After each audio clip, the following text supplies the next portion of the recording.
Well, good afternoon. A few minutes late, but blurry-eyed, ready to go, and got the bus hair still working. I guess it's time to put a cap on. Let's do that. How about that? Let's do Monarchs Mocha next in 3, 2, 1. Let's roll it. Here we go.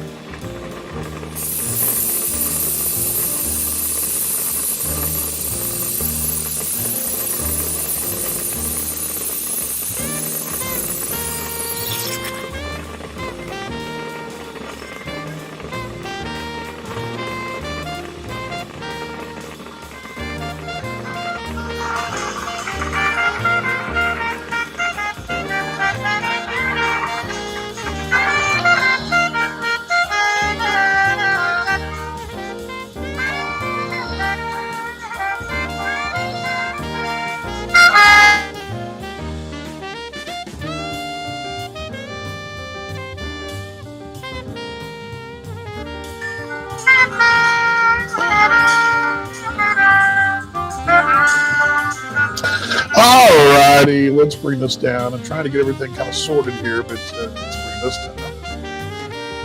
And let's bring the jazzy music down. I'm not sure why my background went down, too. Sorry about that. Jazzy music down. Let's bring me down.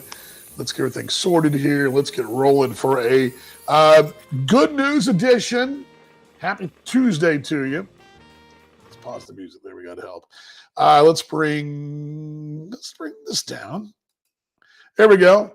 And now let's bring me into the screen. Let's do that. Let's bring me in the screen. Let's bring this down. Well, let's just bring me. There we go. There we go. Hello, everybody. Had to put the cap on. My hair was looking a little rough. I realized that the bus hair is still working for you. Anyway, going with the red today. Going the Monarchs red today. Good afternoon. And welcome. I'll have the highlights in a moment. They are loading in still, I think. They were. Yeah, they're already in. Okay, good. Well, I talked to you folks last night just about shy of 10 o'clock. We went off there about 9:45 or so. The Monarchs had won 5-3, and it was very fitting. I'm going to bring a couple things up here. First off, we're brought to you by the Roastery Coffee Company. Let me bring this up. There we go, and bring these folks in. There, I like the way that looks. Let's try this. That looks a little better. Excuse me, but I will just give you this scene from last night about the eighth inning. They've got this in Fargo. They've got this brand new sports complex for the football team for the North Dakota State Bison. It's being built. It's brand new. It's being built out beyond right field. There's a parking lot. And then there's this big, huge facility. I would say it's probably, 2 or 3 stories tall. It's basically an indoor training facility. Pretty plain-looking place, but it looks like it's going to be nice. And the moon kind of creeped over the top there in the eighth inning. And the moon was a little orangish, reddish, sort of. Wasn't quite full yet, but it was coming up, and it was bright. And it started to rise, and it's almost the exact same time the Monarchs were rising too. And I wrote in our game story last night, the moon was rising over the right field wall and it was rising so it get a great view of the results that were coming because it was something else. By the way, I got my chocolate raspberry cold brew right here. I'm going to open that bad boy up. Of course, that's from the Roastery Coffee Company. 6 locations in Kansas City, boy. I am looking forward to this bad boy right here. Again, enjoy our slow, steep cold brew with notes of decadent chocolate, complemented with natural flavors of fresh raspberry with 0 calories, carbs, and sugars. It's innocent as is delicious. Treat yourself. Roastery.com, our partners in this little show here we do. There we go. There's a little shot of their can right there. Innocent indulgence. All right, I'm going to try something again and see if it'll work because it didn't work a moment ago. I want to put, that's not terrible, is it? That screen's not terrible. I also will take your questions and comments, but I want to get your highlights too. You're going to see David out there. Team arriving this morning about 9 o'clock. We got in just shy of maybe 5 minutes till left. By the time we left, and the guys were hungry because the clubhouse spread was kind of thin last night. You've got end of the year, thin staples and all that stuff. we let's see, we left probably about 10:50 out of the parking lot or so, but we didn't go very far. I went just down to the Love's truck stop, which we stopped at. Which we stop at going north to Canada. We stopped there and changed drivers out. It's got a Macca's and a Subway, and it's truck stop, all the good stuff, hot dogs, all the things, all the good things that are really good for. They have a few good healthy things too, but not a lot. Luckily, Subway was open. Boy, they got bombarded because the truckers were in there too. So the mechanics. And McDonald's closed right at 11, and they were smart. Well, probably not smart. They would have made a killing, but anyway. So we stopped there. And so we got a little bit of late starts. When we finally got going, it's about 11:30-ish, 11:40, somewhere in there, and straight on shot. A couple bathroom stops for Michael, our driver, and me and Bill. And I think JC got off once as well, and that was pretty much it. He was probably pretty fired up last night because JC had a big hit. Also, Pete Cosma. I'm going to go through the ball game with you in a moment, and there were several places that you shake your head and go, wow. It was a classic, and I don't have all the highlights. I do have 3 minutes of highlights, but it was a classic. And let me just kind of go through a little bit of what happened. Kansas City, when we began last night on the pregame and really talking about this yesterday, I think we all thought, let me try to put the background up in my camera real quick too. We all thought there was going to be a battle of the aces, right? And we kind of all think that was sort of what we thought, right? We all believed that it was going to be an aces battle. And why not? You had the two, you had the legendary. Give this. There we go. A little better. That looks too bad. Not too bad, I guess. Legendary Red Hawk lefty McGovern, and been in the association a long time, 12-year veteran. Matt Hall, the big leaguer, Kansas City guy, best pitcher in the league this year, lowest ERA in the regular season. Just continues to lower his career ERA as a Monarch down to minuscule numbers. On paper, that was the show. And that was the show early on. McGovern blinked in the fourth inning. The Monarchs would get a run in the fourth inning, but it felt like you had him on the ropes. As a matter of fact, Anthony Renz came out of their dugout with their coaches because Chris Coast doesn't come out and visit because he's getting the back issue. They were starting to stir their bullpen in that fourth inning because the bases were loaded, one out. Gia Brusa, this is play number one. Brusa legs out a fielder's choice. It's a bouncer to third, penny to second on the first, but Brusa legs it out by about a stride and a half, 2 strides, and that's a huge play because it's 1-0. The run scores from third. They play the double play ball. They don't turn it. The Monarchs grab a lead. Now, it looked like McGovern was wobbly there. Kansas City had it. Monarchs had gotten runners aboard first, second, and third, all via hits. And this looked like it was going to be a pretty big inning. And then he's able to get Olmeda on the ground ball to first in the inning. And that was pretty much it. He comes back in the fifth. And this is where I thought the Monarchs I really believe going to the fifth inning last night that the Monarchs are about to punch through big time because McGovern was trying to find it in that fourth inning. He really lost it. And he was starting to get – the Monarchs are starting to really get those counts deep, trying to see good pitches, and forcing that fastball into hittable places, which is the key because his breaking ball is dynamite. Changing speeds, throwing strikes is the key for him. He's a really carves you up that way and really does the nip and tuck thing. You really have a hard time to figure out what's coming. He's a real thinker. He's a really solid pitcher. He's a pitcher is what he is, not a thrower, pitcher. He comes out 1, 2, 3, the top of the order next inning, and he got stronger and is seen to get a little extra pump of gas. Now, for the Monarchs and for Matt Hall, Hall was outstanding as well. He had a couple. Both guys scattered. Both had scattered 6 hits. 9 strikeouts for Hall, 6 for McGovern. McGovern went a little longer. Both walked a pair.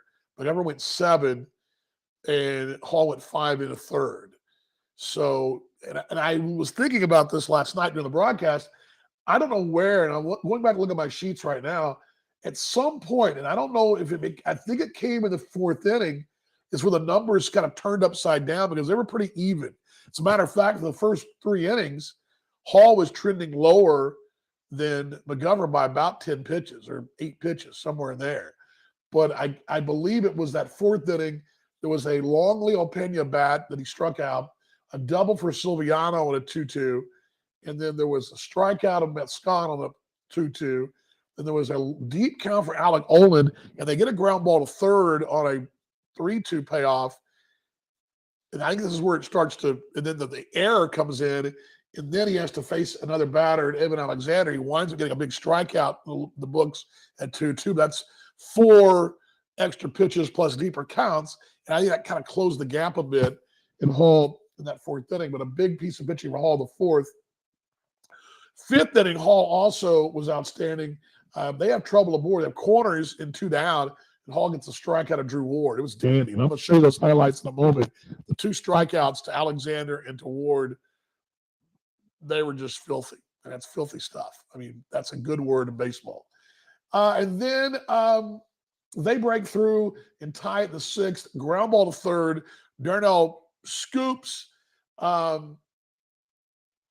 It's one of those deals where he scoops it forward, but 3 things got to happen there. He's got to field it, scooping it forward. It's a ball hit to his left at third. He's going to his left, but coming in on it toward the mound. He's got to scoop, take the ball out, and throw and get him. I thought it was a tough error, but it helps the line for Matt Hall out. That's good news. So it makes a great play, boom. But as he scoops it forward, and that allows Pena to reach. And then a couple batters later, Alec Olin has a single to tie the ball game, an unearned run, but he does wind up getting some help from the bullpen. Sam Dexter with the bases loaded, facing Brendan Coach. Coach gets in to pop up the chute on the right side of the infield, and there was a fly ball to left on Christian Correa to end the inning. You're going to see that one as well. Those are so the Gio Bruce's circle, and then the second circle I want to give you is the strikeout the 2 times, 4th and 5th inning with runners aboard. And then the 6th inning was Brandon Coach's fine work, the final out, getting Correa with the runners aboard. And you're trying to hold on to a 1-1 ball game. In the 7th inning, another play that you won't see in the box score. I don't have a highlight for you, but actually it probably is the 6th inning. In the 6th inning, Evan Alexander has an infield, and I didn't have the audio highlight. That's why I don't pull the video, and I'll show it to you in a moment. Evan Alexander hits a ground ball on the right side that Grosjean dives for and keeps in the infield. Now, it's an infield single, but he dives for it at a great play, and he keeps the runners, and they can't advance. So that saved you a run right there. And that would have been a huge point in the ballgame. That had a lead in that 6th inning, but a great play for Grosjean, and then you set up Coach to come in the final 2 outs. 7th inning, they get the 1-out walk off Martinson, single, but a double play ball following the Silviano single for the lead was huge as well. And again, I don't have that highlight, but that's another one. That's 4 real key plays that you didn't think about until until I went back and looked at the box score. I went back to look at my sheets, and those are big plays. Bruce legging out the double play ball, and then the 2 strikeouts, and then the play by Grosjean, thrown in with the pitches by Coach. Those were all huge in the ball game, and it was a classic. So now you're trailing 2-1 going into the 8th inning. I don't know what happened last night. Reed Burningmeyer came in. He was very good against the Monarchs. My guess was he was going to be the setup guy for Alex DeBoer. But what I understand is DeBoer didn't feel well last night. Now, that's what I was told. DeBoer, I don't know. I don't know. They went with the young right-hander who had been very good against the Monarchs. So Burningmeyer stays in there and had been very good against Kansas City. His numbers are limited sample size, been sort of up and down, but against Kansas City, he pitched very well. So, you look back at that, and the Monarchs do wind up getting the tying run in the 9th inning with 1 down. Kansas City gets back-to-back walks from Hernandez and Gillespie. Then Pete Cosma sees the fastball, first good fastball he sees from Joe Jones, right back in the box and tie the ball game. Now, initially, center fielder Alexander holds on the ball, and then he decides to throw an arcing throw home, which luckily Correa was paying attention on. If not, it probably gets over his head, and the Monarchs may score, maybe up to 2nd and 3rd there. It's academic because what J.C. Escar did. Now, I was telling Nick this morning, Nicky, when I checked in at the ballpark, dropped my gear off. I was telling him that I looked up in that ninth inning, and immediately when I looked down and came back from the break, I looked down and I looked to see make sure who's walking the plate, and I saw JC. There's two openings of the dugout on the first base side there. One close to the batter to the on deck circle, and that's where Joe and the guys they come in and out and chat. Then down the far reaches is another opening. JC was down there, step on the outside the dugout, shin guard on, batting helmet on, gloves, and a bat in hand. So he was ready. He'd been stretching, obviously, in the eighth inning and did a little jogging down the bullpen, apparently. So he was already loose and ready to go. And JC comes stepping out. And he's not on deck, but he's kind of just standing there or on the edge of the dugout. And I presumed that at some point we'd see him. I just didn't know when. You weren't going to bat for Pete Kozma in that situation. Obviously, John and Gillespie. My guess is if the bases weren't loaded, they probably would have gone to. I'm sorry, if two runners had not reached, I imagine he would have batted for Gio Brusa. But because there's two aboard, Brusa steps in and he gets punched out after the Kozma single. But you're at first and second there, and there's two down. And then it was a no-brainer. Alexis made it. It was clearly that was the right move. Lefty stepping again against the right-hander. It was what the Monarchs had played for all night. And this home run, hey Tim, good to see you out there. Home run was no doubt. I mean, it was not like off the bat. I told Nick this morning, off the bat, I saw the ball off the bat, and I heard that sound that you hear. We had the crowd mic there down low, so you heard a good crack. Off the bat, it was trouble. You saw both outfielders sprint for about 5 steps and put a jog on because they knew it was trouble. And I think they thought that ball was hit so hard it was a ricochet. If it got down, I knew that ball was in the gap for sure. I knew the Monarchs had a lead.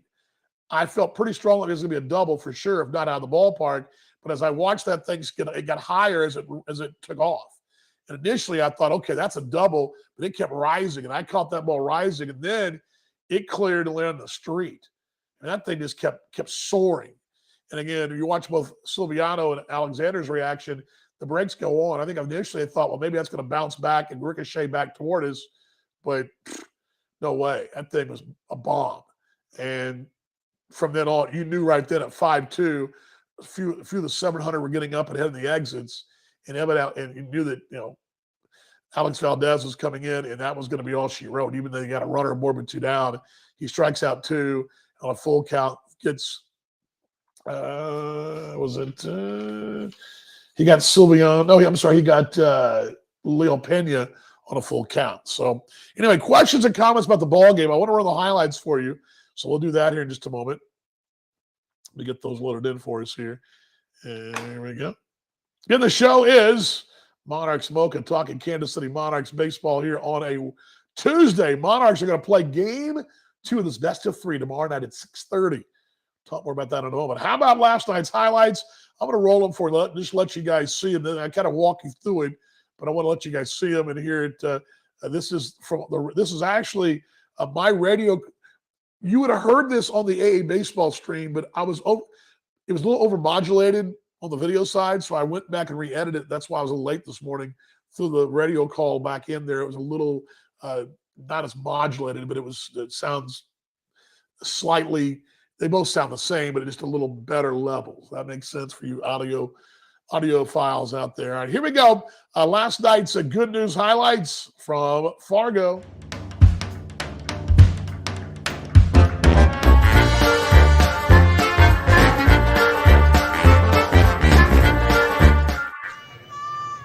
Still 1-2. Bouncer toward third. Over 5-4 on to first base. And not in time. 1-0 Kansas City. RBI for Gio Brusa. The RBI gives him his first postseason Monarch RBI. The Monarchs on the board here. Fielder's choice, but do break through. All right, 0-2. 2 down. Corners here. Big chance for Fargo. 1-0 Kansas City. Hall get the shutdown inning in the 4th. The 0-2. Outside corner, called strike 3. See you later. In the books backwards. And Alexander is out on strike. 7 punch out for Hall. A huge strikeout in the 4th inning. Taps that first base sound the rubber. He's right on it. Looks to Correa. He'll work the 2-2 coming home and a 1-0 lead.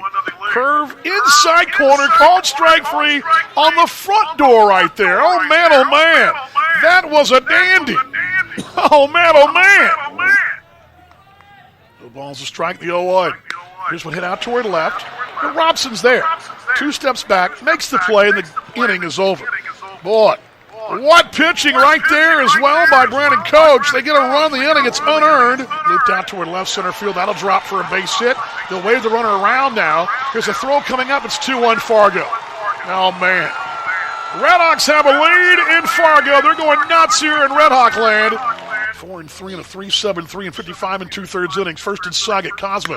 Here's one ground ball at the middle. That's a base hit. Hernandez around third. Here's a throw. Now, no throw. It's now a high throw, way too high. Not in time. 2-2. Kansas City has tied it up in the 9th inning. Right back in the box for Pete Cosma. The RBI for Cosma. Here's the 1-1. Here's one high out toward right center field. That's pretty well hit. At the warning track, at the wall. That ball's going to be gone. See you later. 3-run home run. He will touch them all. Oh, man, oh, man. To right center field and beyond. And Kansas City has a lead. Oh, man. J.C. Escara puts a charge in that one. And the Monarchs have come back in the 9th inning.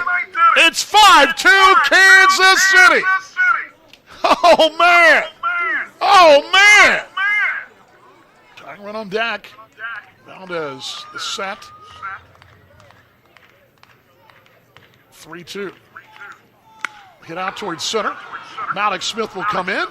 He's over. And you can watch this one. It's a good news Monday night. Kansas City has won the first ball game in Fargo in this best of 3. Final score, Monarchs 5 and Fargo Moorhead 2. What a big win tonight as the Monarchs come from behind in the 9th inning. Good news Monday. We're coming home with a win, and the Monarchs are winners in Fargo.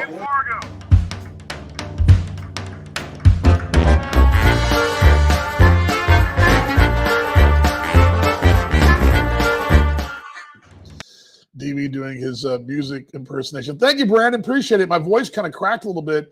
I don't know why.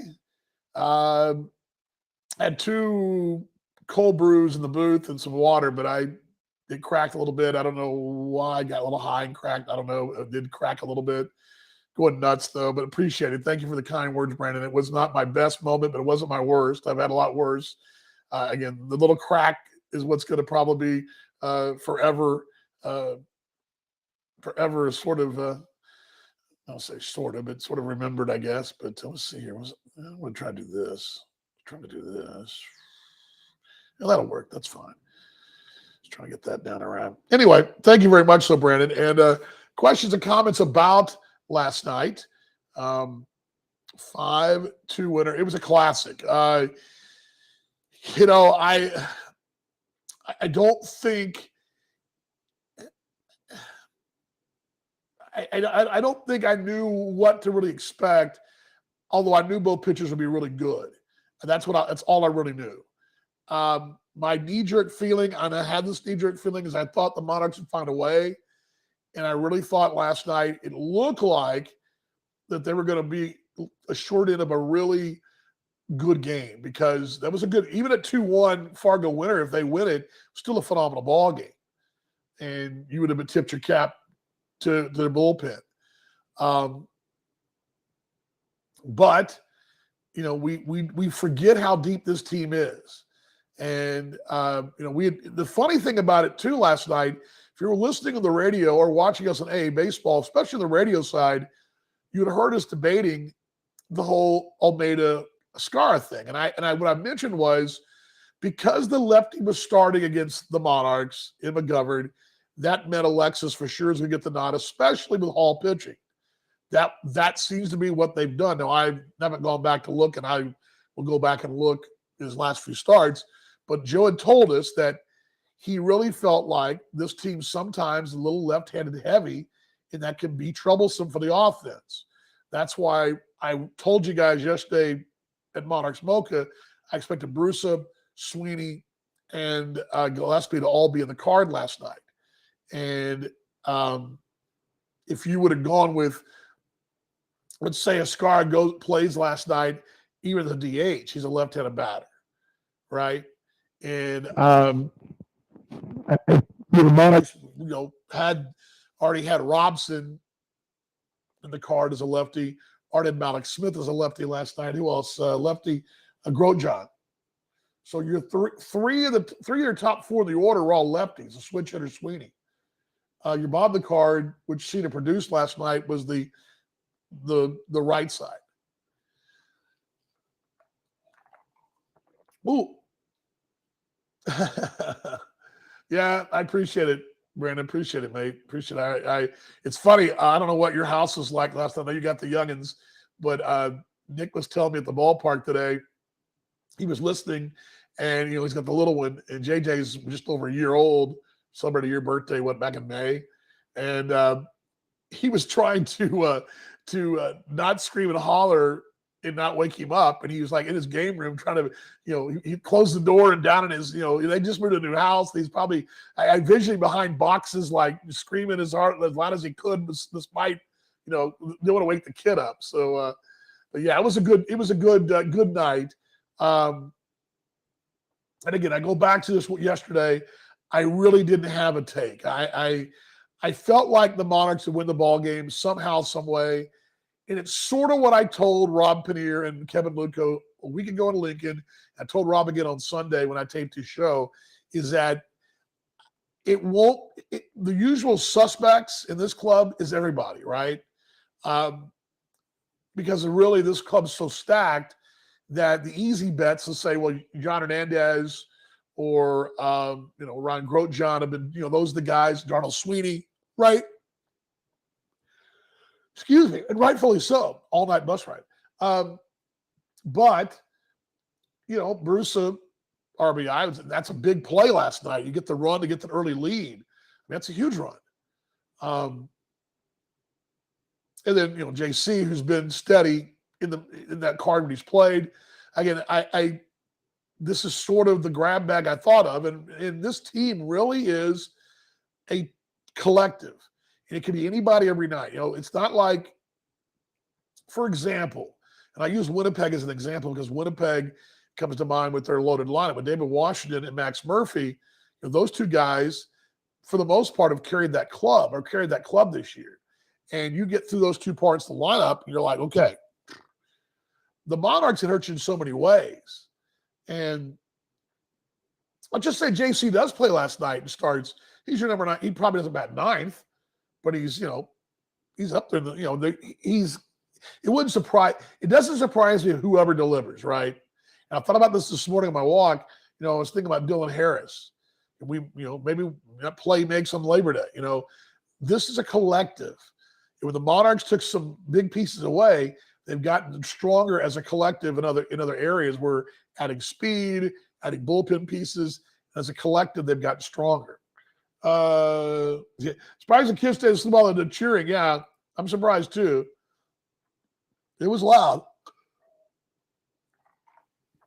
They were loud in that dugout, and and I said this last night. This is a sympathy to Fargo. It'd be the same for Kansas City. Kansas City would have to come home and win 2 ball games. Someone's facing elimination tomorrow after a classic ball game, and that's the shame of it. I was talking to Jack Michaels about this, their play-by-play voice. You hate to see that. Granted, the Monarchs are the upper hand, but these two teams should play 7. I mean, they're really good. I don't know why the matchup's been the way it is, but the Monarchs have played very well against Fargo, and it's been very impressive. Also last night, the Milwaukee Milkmen blew open the game late. It was 2-0 through 6. But they scored 4 in the 8th inning. I think that's right. 6-0 win. Is that right? Did I get that right? Or I just butchered that. 5-0 win. No, that's not right. Sorry. It was 5-2. Pardon me. Cleveland came back a little bit late, but They got 3 big runs in the 8th inning. And the squad scored tomorrow night. Donna's got a good point. I think that's been the MO at home. This club's played very well at home, and that's been their thing. They played very well in this ballpark. It's been that way. Really, you're always going to play better at home, but let's just look at the home record. Last year, led the league in home wins, right? Correct? Let's see here. Yeah, last year, 44-11 at home. And this year, let's see here, this year. Oh, excuse me, folks. I hit the wall. Not more than 35-14. So, I mean, that was the best record in the league at home. I believe by a game and by 2 games over Fargo. I believe that's correct. So, anyway, the Monarchs have done really well here, and they scored early. That'd be huge. I think it's huge. I meant to ask Joe this today. I believe it's Jalen Miller tomorrow. He and Nick Belzer, neither one made the trip to Fargo. So it could be one of those two. I believe it's Miller, but Belzer hasn't pitched since the Friday night against Fargo here in that series opener Labor Day weekend. So anyway, there's that. What are you guys feeling? Besides Donna, great stuff. What are you guys feeling? Want to hear from you. What are you feeling? Are you feeling good? I think you should feel good. You got 2 cracks at home now. I really love to see the Monarchs do it tomorrow night. And there's one real small reason, besides just getting it done. The Chiefs play Thursday. And I can't expect all the Monarchs faithful to come packing the ballpark on a must-win Thursday when the Chiefs are playing. I get it, right? So I'd love to get it done tomorrow night. But Peyton Wigington, we believe, tomorrow night. And if things go bad, they'll probably go the other lefty as well. Yes, lots of big movement. Yep, early on. So what are you guys thinking? You feeling good? Feeling bad? You write your tickets? Well, tickets are available right now. I talked to Nick this morning. This has been a few hours ago. And the tickets jumped during the day yesterday quite considerably, although we need more. I mean, we need more than what we sold, okay? And we need to keep pumping those tickets out, getting folks out there. There's this ticket special, $10 tickets right now out there. So please check those out. Carl says you did a good broadcast. First time was a fine bidders duel. Then the big, Carl was sort of and I wrote the game story that way because I wrote the game story and I love my headline. I usually don't brag about myself. I use the, you betcha. Remember that from Fargo where the Francis McDormand's character says, you betcha, right? It was, you betcha. Monarchs come back in Fargo. That was my headline last night. And it's on the website, I hope. But again, if you'd have told what we do in these journalism situations, I tell my staff to sort of pre-write. You write the story as the game goes on. Now, I couldn't do that because I'm on the broadcast, but I wrote it like that in the post game because they're on the website, I believe. Hope they're on the website. They're on the website. Go to monarchsbaseball.com. It should be up. I'll have to look in a moment, but it should be up. But Carl, it's funny because when you're covering a ball game, you're scribing it. You'll write, okay, 2-run home run, third, caught stealing, however the game play by play goes. But then your story, you're not sure. Well, what usually happens, what I do is I always bury the lead, the original lead. Does that make sense? So to me, the original lead last night was going to be the pitcher's duel, those 2 lefties. That was the original. That was the headline going into last night. And it turned out to deliver, right? It turned out to deliver. But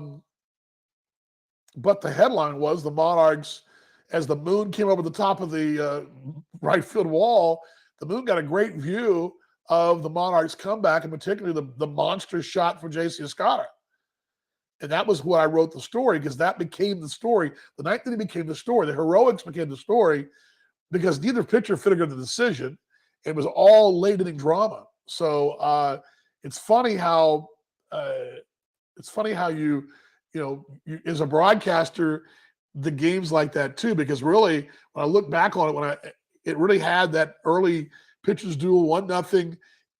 Was one run going to be enough against Fargo? I doubt it. But you're in the funny, it's almost like a prize fight, because in that fourth inning, McGovern was on the ropes. He was doing the rope-a-dope. The Monarchs had him loaded and only get one. And this offense, and more times than not, is going to get them loaded and going to get 2, 3, 4, right? We've seen it. 10 grand slams this year? I mean, more times than not, this club's going to make you pay.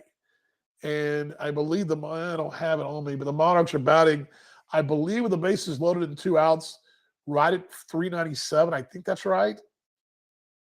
I don't have it on me. I had it up when I closed that window out. But anyway, what else you guys think? What else you guys got? Hope the local news mentions tomorrow night's game. I hope they do too. I sent them game stories. They should know. I get it. I get it. I know what we're up against. I totally get it. I mean, it's football season around here. It's Chiefs time. I get it. I don't doubt it. Where are the game story? Let me. Oops, sorry. That's not what I want to do. Put the wrong thing up. Go to monarchsbaseball.com and go to where's our was up here? Huh. Well, I thought we had news up there. Well, it's not up there yet. Huh. Well, it should be there. I'm not sure why it's not on there, but yeah, it's weird. Oh, well,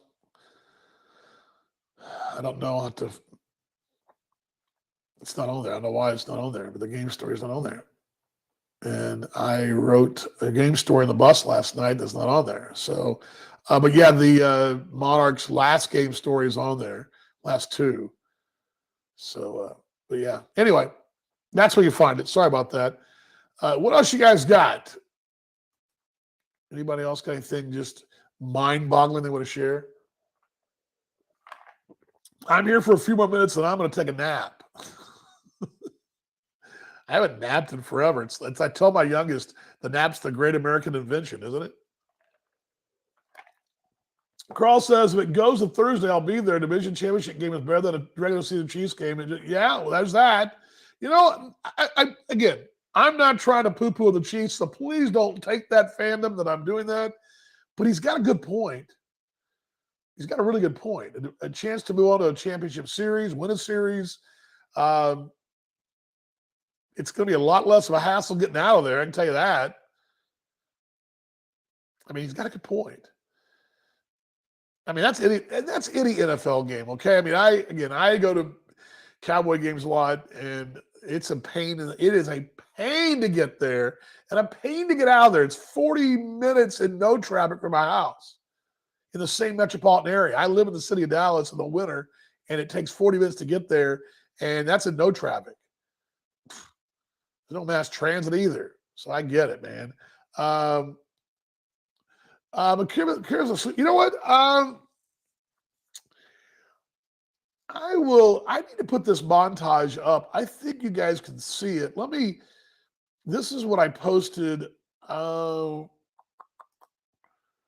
me see if it'll come up here. I posted this, I think, Sunday afternoon. This was sort of a montage of it's on there. Behind the scenes. I don't know if I can see if I can. I don't know if these will come up. You got to follow. You have to follow me on Facebook. I'll tell you what I'll do. that's something we can do right now. We got time. Let me do this. Let me screen share with you. The sleeper bus and I'll describe it for you, then I'll show you some photos. I'll just screen share it. Driver, normal coach. You get on. It's got the storage underneath and all that. Get on the normal side, and it's got 2 seats in the front. 2 seats on each side, and then the driver's side has another row. Those are all permanent. Those first 4 on the left, the first 2 on the right, they don't move. Okay, they don't move. Then you go to when the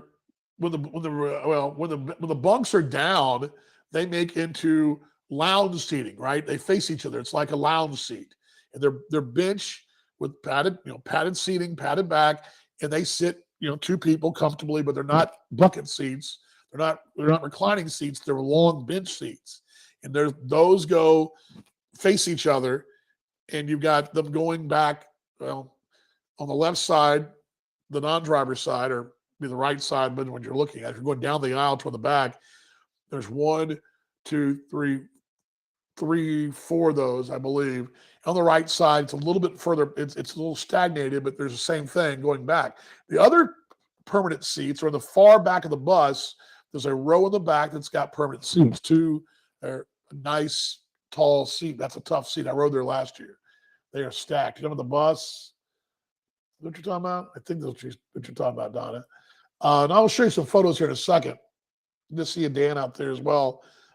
Oh, there. Okay. Yeah. But the seats don't recline. Those bench seats don't.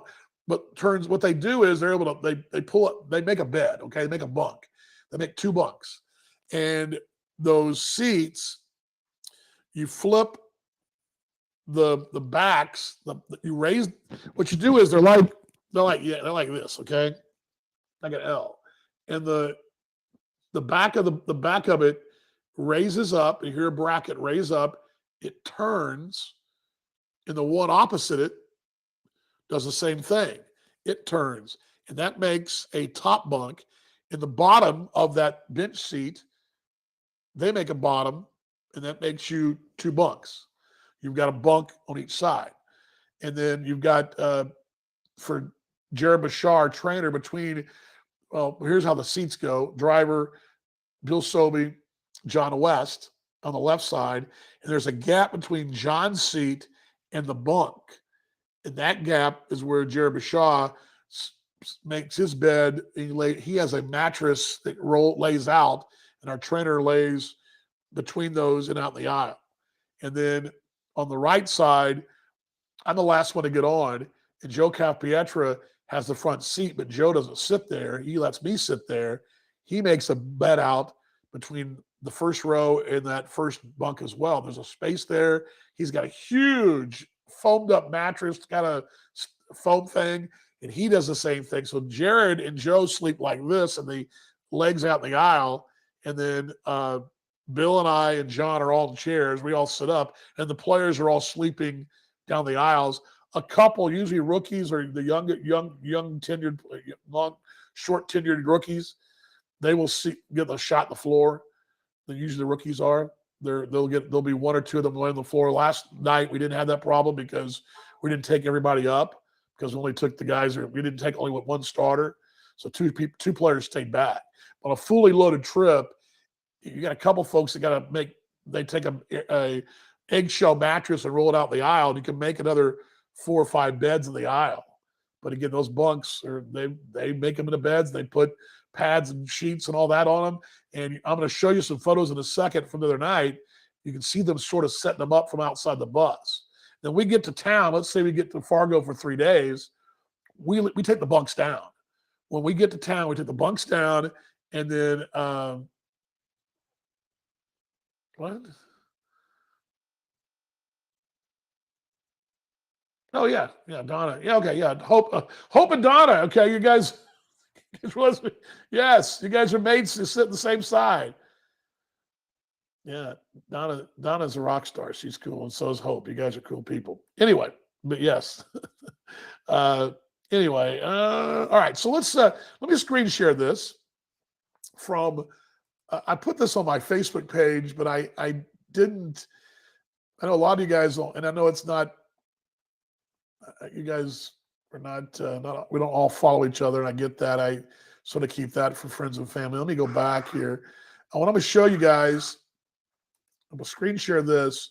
This will be the trip. This is from this weekend, okay? And I'm going to start off, what you're going to see here, and I'm going to walk you through it, is the initial thing you're going to see. Let me screen share it here. Okay. All right, so let me walk you through this, guys. Hope this is a really good conversation. I'm glad you asked me this, because I know people want to know about it, and we just haven't talked about it. So let's share this. Okay.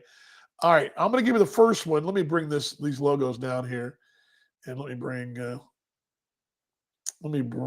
this up here, and let me take the roastery off too. Give me just a moment here. Sorry about that. Talk about yourselves. All right, here we go. Okay, bring this banner down too, so you can see. Now I'm going to walk you guys through this. This is the outside. This is 2 a.m. or right before 2 a.m. on Saturday night when everybody was asleep in town. We were packing up.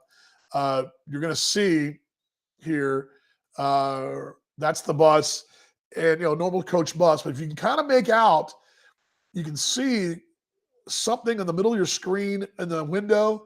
That's a pillow that's been laid down already. Okay, it's very systematic. That's not a really good shot, but let me go to the next shot here. And this is going to be a video, so pay attention to this. Let's go ahead and show this to you. See the pillows? See the pillows there? A couple guys already laying down. See it there?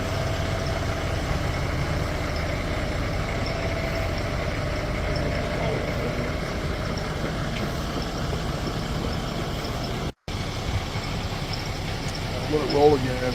You see the pillows there, and you can see I think that's Ryan Grosjean sitting his bunk up. You can see Grosjean, I believe, here just a second. Yeah, that's his head back.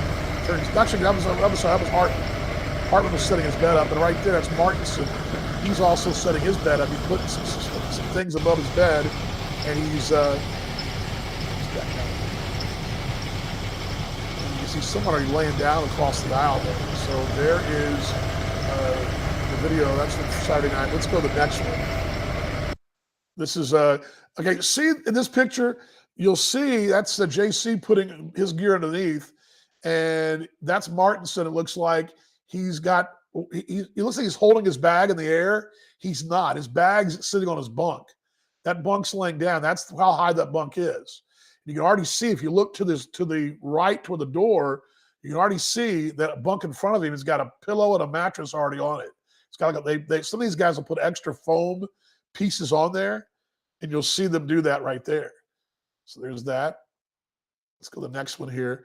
Okay, this is sun up in South Dakota. I love this. I love the sunrises. I think it's beautiful to see this stuff. I mean, just unreal to see that glory. And there's the sun coming up. I'm not looking at it directly, but it's coming right over the horizon there. Now, here's some of them. South Dakota State. Don't care about that. All right, here we go. This is inside the bus. Now, we had just stopped for breakfast in South Dakota, and Casey Gillespie is still he didn't got back in his bunk yet, but you can see Casey leaning over his bunk. But if you look to the left of the screen is, I believe that is Alex Valdez curled up in his blanket.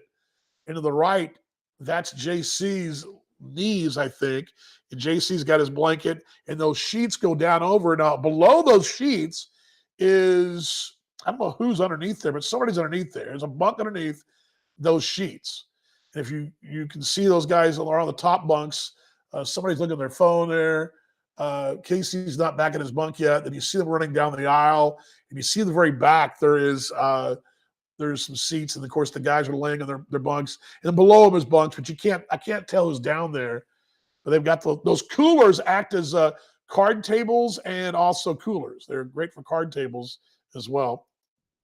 There's Casey again, and you can see the guys a little better view from the top, and you can't really see the bottom, but you see those brackets there, and you can see on the left of your screen that blue padding that Alex is laying on, that is a seat. If that was folded down, that's a seat back.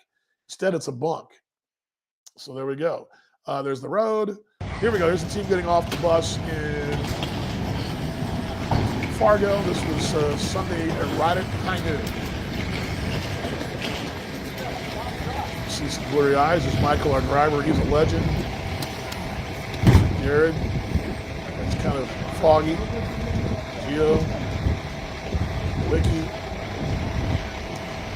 Harris. We're heading into the side of the hotel. Checking in. There's the Maple Hammer. And I think that maybe, there's just some still shots. I think that's it. There are bags and some more still shots. And that's back to the top again. So you guys got the gist of it, I think. And anyway, there we go. Let me stop this.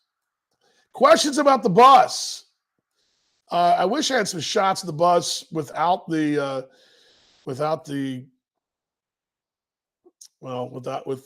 bunks, but it's pretty cool. Pretty cool deal there. All right, pretty neat. I hope you guys enjoyed that. Let me see if there's anything else I've got in my files. Don't know if I do.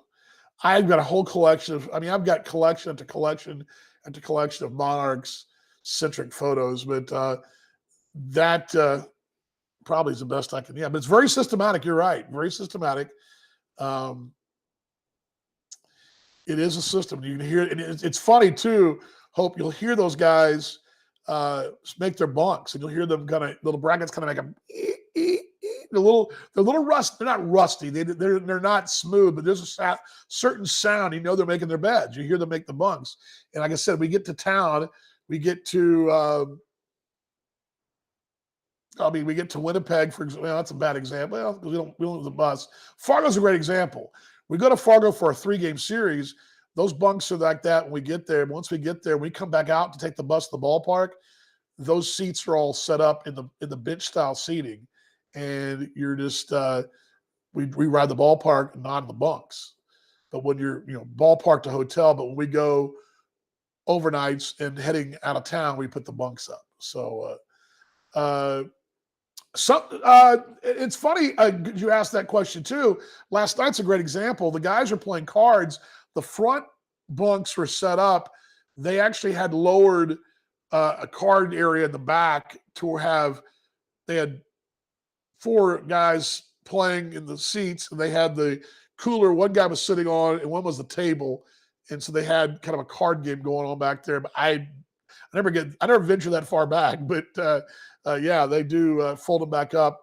And then a lot of times, like I said, we got to Fargo, we just left them up when we got in. But yesterday, on the way to the ballpark, they were all. Thanks, Dan. Appreciate the kind words, mate. Appreciate it. Appreciate your kind words. I appreciate you. I appreciate you so much, man. Thank you very much. Love it that you guys enjoyed that. When we went to the ballpark yesterday, we were in, you know what? I don't know. I don't think you can see it.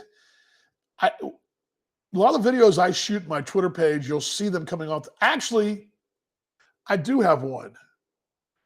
I think I do have a video I shot in Lincoln, I think. Let me see here. Hope this might be good. Let me see if I can find it, because I think, I know I'm going long here, but what else are we gonna do, right? We're talking Monarchs. It's off day. Let's talk some, let's go here and see if I can find it. I think I shot one different. Usually I shoot it from outside, but I shot this one from inside the bus, I think. Yes. Okay. Let me show this to you. This is from inside the bus. Now, this is when the guys are getting off the bus. I shot this sitting in a bench style seat. And this gives you an idea what it looks like when we're getting off the bus in town, in a city. Let me get this there for you here. Okay. So let me put this on the screen for you, I think. All right. This was video shot in Lincoln last week. So let me pull those up for you. And you see the seats, those seat backs there, that is that's the bench. I'm sitting on a bench seat. I'm sitting there with my back on one of those blue backs there. My back's against one of those. What you're seeing there is where a bunk usually goes. That blue thing raises up, and the one I'm leaning against raises up. The one I'm sitting on, and the one that's below the one across the way, it also connects to a bed. Let me show you the video here. Let's see how much we can show you getting off the bus there in Lincoln. If I can press play for you here, I promise. Oh, that's not what I wanted. This is what I wanted. Sorry about that. Here we go. This is in Lincoln last week. You can see those seats up front. There's 2 up front, and there's 4, and then they're walking past. See the bracket? There's a bracket right to the right of each one as they walk by it. Right there. There's a bracket. That is where the seat is connected to. I think I'll give you a shot in a second. You'll be able to see that from the bus. This is the first row bunk. See, there's the bench seat right there. And see, there's your love seat right there. See it right there? And that right there is where those 2 things fold up, makes a top bunk, the bottoms make a bottom bunk. You guys see that? I'll let it play again here for you, and I'll get to the stopping point, and I'll show it to you again. So I'm going to raise up the camera here in a second. Let me just forward to here. Here we go. Right there. Right there. Okay, right there. You see out the window. That's across the aisle. That seat back is part of the bunk. The one on the right, that little corner, other part. And then the bottoms make a bunk as well. And so there is the inside the bus. I forgot I had that, and I shot that last week for a different angle coming out of the out of the bus there in Lincoln. So anyway, all right. I hope I taught you guys something. Been on an hour, I get right. So all good. Monarchs Mocha, brought to you by the Roastery Coffee Company. 6 locations. I got my raspberry cold brew here. Can we take a joyride around the team bus so we win the championship? Jay, are you watching? It's funny because Michael and I were chatting last night. I was like, you can take on the wheel, DV. I'm like, I don't know. You have to get me on the freeway with that bad boy before I feel comfortable. I mean, I couldn't drive around the parking lot or gas, but like down the freeway, I probably could. I wonder how that thing handles though. But boy, he's awesome. Good idea though. Good to see you, Sneedo, tuning in a little late. Myself, hey Mark, hey Dan, M8, everybody out there. Okay, we are back tomorrow at noon. Okay, noon at the ballpark. Now again, gates open tomorrow 5:30, 6:30 first pitch. 6:30 first pitch on the Monarchs Broadcast Network tomorrow. And here's your reminders right there. Don't forget to join us on the Monarchs Broadcast Network. I really enjoyed putting together the pregame shows lately. They've been fun. They did a bonus. By the way, last night in the pregame, I don't know if this is an omen or not, but I went back by just coincidence. It was on this date last year. On the 12th, it was. You know what happened that day? The Monarchs just rolled Sioux City in the first game of that series. Jay loves me. We're in. Okay, all right, Mark. You talk to Jay about it. You're going to joyride the bus. It's cool though. It's good for the guys. I got to tell you, my walk today was all I could do to get 40 some odd minutes in. It's a beating for the older guys like myself and Bill and John and Joe. We're all in the same wheelhouse. I mean, Bill's a little older than us, but still. How many bunks are on the bus? Elliot asked. 1, 2, 3, 4, 5, 6, 7, 8, 16, I believe. I think that's right. I gotta walk the aisle here. 1, 2, 3, 4, 5, 6, 7. I think that's right. I think there's 16. I believe that's correct. 16 bunks, that's top bottom, okay? 8 across the top, 8 across the bottom. I believe that's correct. And then you've got, like I said, a whole bench in the back that somebody can either sit on or lay on. I sat there last year in the playoffs. It was a bit tough. And then, like I said, Jared and Joe have their whole cool little setup they've got.